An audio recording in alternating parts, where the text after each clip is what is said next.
And I'll be giving you photos of Babu Owino with Olibeti in parliament here.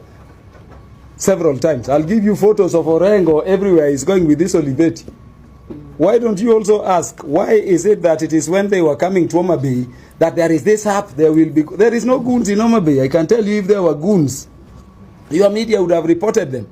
Those were people who are resisting the provocation and the incitements by Orengo and Babu. I thank you very much. I saw Babu Owino saying he can command people to some very bad jokes. It's too small for me and for my people. If you've been to Homabay, I'm a member of parliament. Wherever I am, people come in droves. In fact, my home is full from 5. The day I saw Governor Orengo saying that I'm meeting goons at my home, I'm going to give you the photos of the goons I was meeting. Women from across the constituency were in my home, seated on the ground. Those are the goons.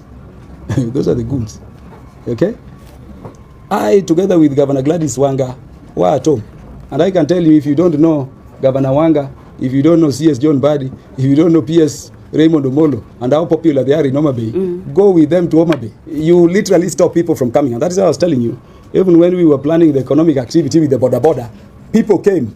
Can you get the whole photo of where I was speaking? Would I be so foolish to say we are going to eliminate anybody in such a public arena? And by the way, you take it for granted. But I think I'm far sharper than Orengo and Babu combined as a lawyer. If you doubt it, go and look at our degrees at the university and what we came out with.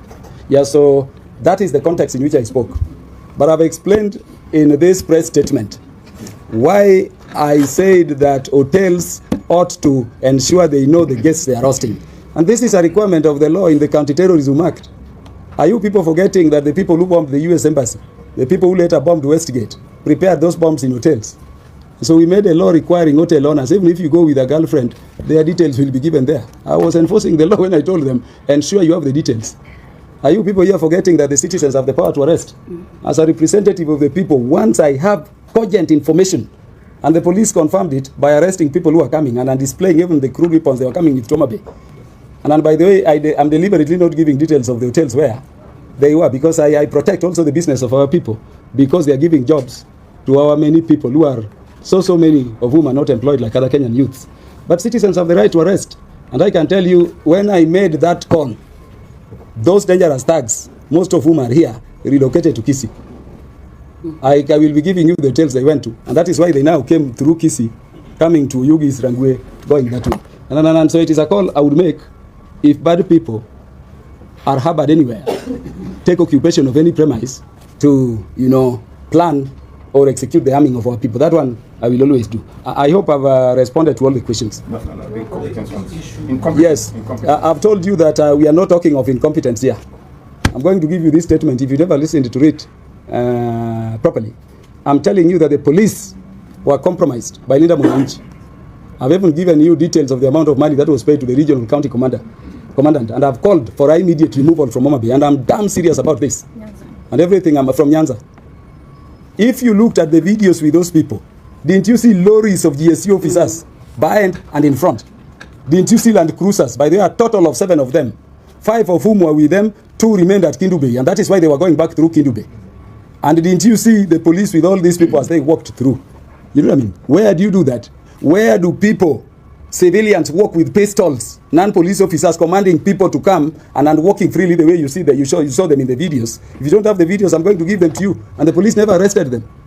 Let me ask you, if you see the videos of these people entering Homabay town, where they are jubilating, if you can see it, who are those who are surrounding them?